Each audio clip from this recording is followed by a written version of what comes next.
welcome back to my channel. Today's video is going to be my tips on pumping at work and the what's in my bag so that I can show you all of the items that I do that with.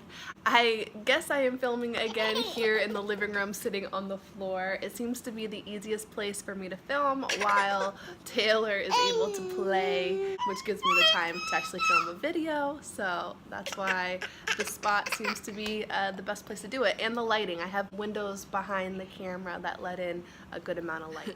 I actually have her playing with the pump right now to keep her occupied while I film this. So to start out, I work as a registered nurse in a primary care doctor's office. I am lucky that the environment that I'm in is actually very supportive of me pumping at work, and so that has been very helpful. My daughter is almost 11 months old. I can't even believe that she's almost 11 months old, but she is, and I work part-time, so when I'm home I still mainly nurse her. She still does do a bottle of formula before bedtime. We're introducing her to a bunch of new foods and all of that as well, but for the most part she's mainly nursing still, and then when I'm at work I'm pumping. I usually try to pump at least 3 times during a work shift. I try to nurse Taylor before I leave for work in the morning, and then I'm at my desk by 7:30 a.m. so I will try to do a morning pump session around 9 o'clock, then at lunchtime around 12 or 1, and then an afternoon pump session around say 3, and then I will nurse Taylor when I get home at night. Okay, so jumping right into what's in my bag, and I bring this tote bag with me every day to work with all of my supplies. Of course, bring my pump, which Taylor was just playing with. So that is right here. And I have 2 of the manual pumps. This is the Mallery manual pump, and I also have one that I got from Rite Aid, but they both work great. I tried the electric pump, made the mistake of not trying it before I returned to work after maternity leave, and I did not have success with that. I have tried a couple different size phalanges, you know, this part here that suctions on. I have tried different sizes for that with the electric pump, and I have tried replacing tubing and doing different things like that, and for whatever reason I just have not had good luck with the electric pump. I'm sure if I had taken the time to... Okay. You're gonna grab the stand? We're gonna record a video, baby. I'm sure if I had taken the time to figure it out before I went back to work, then I could have used it. But anyways, I was kind of in a pinch and needed something quick when I realized it wasn't working well, and I went and got the manual pumps, which worked great for me, and I've just stuck with them ever since. So that is what I use. It does take probably a few more minutes than the electric pump because I have to do, you know, one side and then switch to the other side. Like I said, I have had really good success with these. So okay, and so next, breast milk storage bags. Out of the box they look like this. I pump right into the bottle here, and then once I'm done, you pour it right into the milk bag and seal it, and then put it in the refrigerator.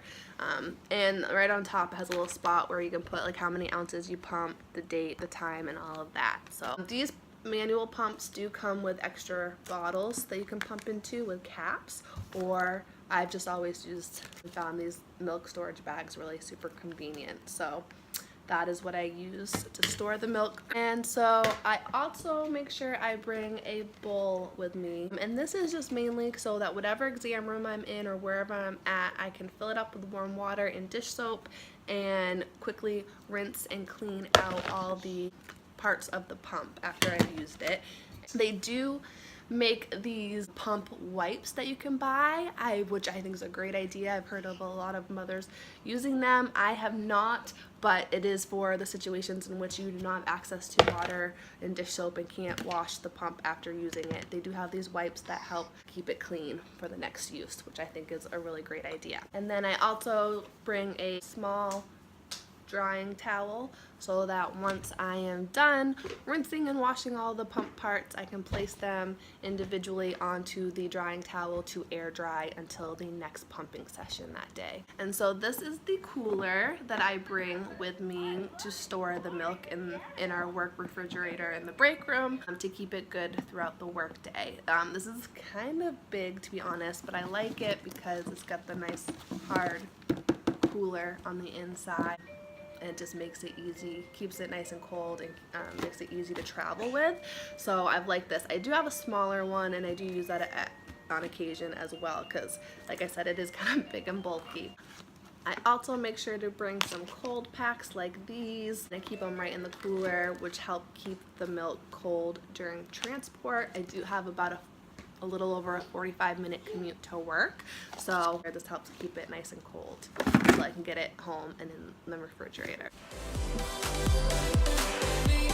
You didn't want any part of the video, huh? Yes, you do. What are you doing? So cute. I don't wanna waste my time.